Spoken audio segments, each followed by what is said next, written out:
In this lecture, we'll discuss how we can calculate the running times of algorithms. I've already gone over this a little bit before, but I want to reiterate it. Let's say I have two different algorithms that solve the same problem. How do we determine if one of them is better than the other? Well, what we would need to do is analyze the running times of those algorithms and then compare them with each other. So we just compare the two running times together. The one that's smaller should be the faster algorithm of the two. So if we go back to our maximum subsequent sum problem as an example, we had four different running times, and the one that took O of n time was the faster one. Not only could we tell because it was the smaller running time of all four of them, but we actually compared the execution times as we increased the value of n and saw that it was clearly the fastest one. Now, a question that we should ask is, what if they have the same running time? In that case, we just have to implement both algorithms and see which one is actually faster. Now, when we're analyzing the algorithm, we can simplify the analysis. We've mentioned this before, but I want to mention it again. We're going to remove leading constants and low order terms, because we already mentioned that as the value of n increases, low order terms and constants don't really matter in the grand scheme of things. So since we're going to be doing that, that means we're going to be providing an upper bound. So we will be using the big O notation when we analyze these algorithms. One word of caution is that we have to be very careful to not underestimate the running time, because we're trying to figure out the worst case time for an algorithm. If we underestimate and then we find out it takes longer, that's a problem. So we need to make sure that we have a good estimate, but we don't go under. It is possible that algorithm may stop earlier. That's fine. If we have some input and we get like a better case scenario and the algorithm stops sooner, that's fine, that's great. But we got to make sure that when we give an O notation for an algorithm, that it cannot be any later than whatever that running time is. Let's do an example of analyzing a simple algorithm. In this case, we're going to compute the sum of I cubed, where I goes from 1 to n. In other words, we're going to do 1 cubed plus 2 cubed plus 3 cubed all the way to n cubed. And we're given some code to take care of this. So we declare a variable sum and initialize it to 0. We have a for loop where we have a loop control variable I, which is initially 1. And we keep repeating this loop as long as I is less than or equal to n. And then we increment I by 1 after each step. And then inside the body of the loop, we're just simply taking the current value of the sum, and then we're going to add I cubed to it. So here, the way we compute I cubed, we just take I and multiply it by itself 3 times. And then when we're done with that loop, we return the sum. So let's analyze each step of this algorithm. The declaration statement is going to take constant time. We're just declaring a variable and initializing it. These are basic operations, which we've already mentioned take constant time. The return statement is also constant time. We're just sending a value back, nothing special there. Inside the body of the loop, the addition and multiplication statement is constant time, because we're doing 2 multiplications, 1 addition, and 1 assignment. Those are all constant time operations. Even though those are 4 different constant time operations, we say the whole thing takes constant time. So all that's left is the actual for loop itself, because we repeat the constant time step several times. Well, how many times do we do that?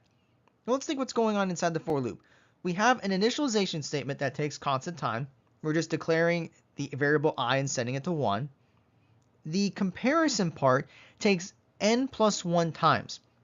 We have the n iterations for actually computing our sum, and then we have one additional comparison to show that the condition is false, and we get out of the for loop. And then our increment statement, that takes n times, because we do that after every iteration of the for loop. So what we have here is we have 1 constant time for the initialization, we have n plus 1 operations for the comparison, and we have n operations for the incrementing. So this whole thing is actually going to take O of n time. Yeah, I could say n plus 1, but n is the dominating term here, so we take out the 1, so this becomes O of n.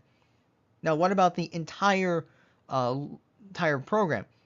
Well, in this case, we have O of 1 time for the declaration, we have O of n time for the for loop, and we have O of 1 time for the return statement. So that means since the n dominates the two ones, this whole method takes O of n time. We can take out the two ones because those are lower terms. And since we are using big O notation, I should mention that we don't need to count the exact number of constant time operations. We can just say it takes constant time. I don't have to do O of 1 plus O of n plus 4 or something like that, or 4n because there are 4 constant time steps. If we just have a sequence of constant time steps, we just say the whole thing is constant time.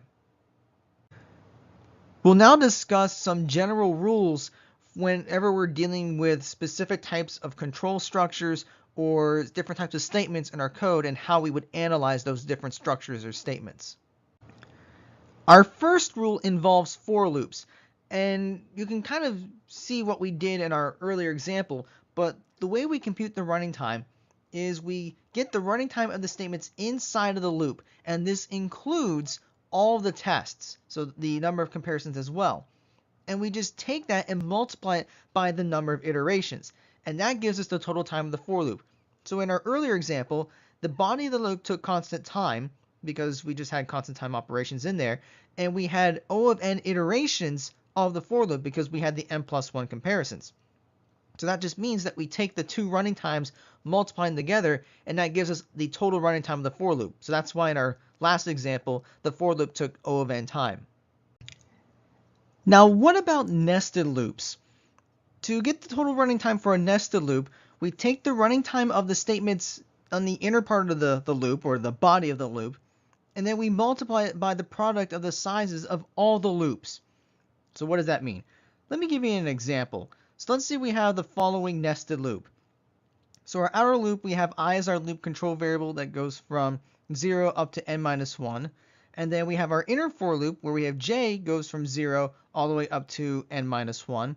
And then the body of the loop just simply increments k by 1. So let's analyze this nested loop to show what we're doing here. So the body it takes constant time because we're just incrementing k by 1. The outer loop has n iterations, so we say there's O of n iterations. And then the inner loop also has O of n iterations. So from our rule earlier, where we just simply multiply everything together, our final running time would be O of 1, so the 1 is the running time for the body, times the product of the sizes of the loop. So we have O of n for one loop, O of n for the other, so it's 1 times n. Now here, 1 is the lower term, so we take it out. So this really is O of n times n, which comes to O of n squared. So this particular loop would take O of n squared time. We'll now take a look at consecutive statements. And this one is pretty straightforward. We're just going to add the running times of these statements. So if I have like 5 different statements all together, we'll just take the running time of each statement and add them all up. Now, to simplify the analysis a little bit, we'll consider the statement with the largest running time. So if we have statements with different running times, we just need to pick the dominating one and say that is the running time of the entire set of statements. So let me give you an example to illustrate this.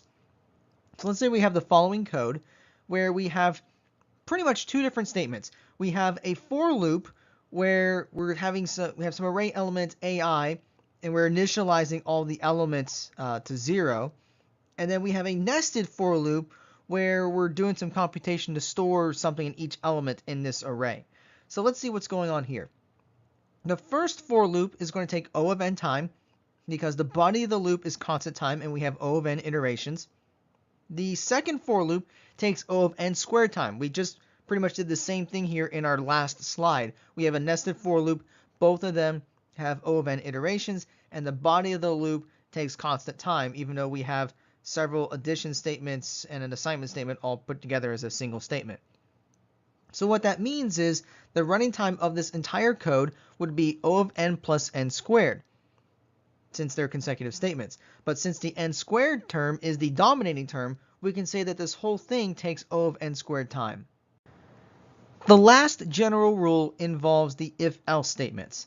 So what we have here is we first need to get the running time of our test, our condition. Usually it's a constant time operation, but it could be something else.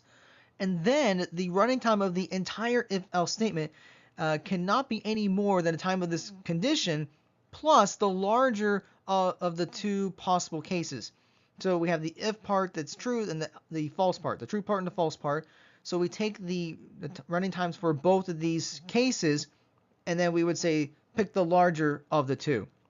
So just to kind of show a very simple example, I wouldn't even show it as an example, but more of kind of like a format. But let's say we have an if and then some condition, and then we have S1 representing a block of statements for the true part, and then S2 is a block of statements containing the else part.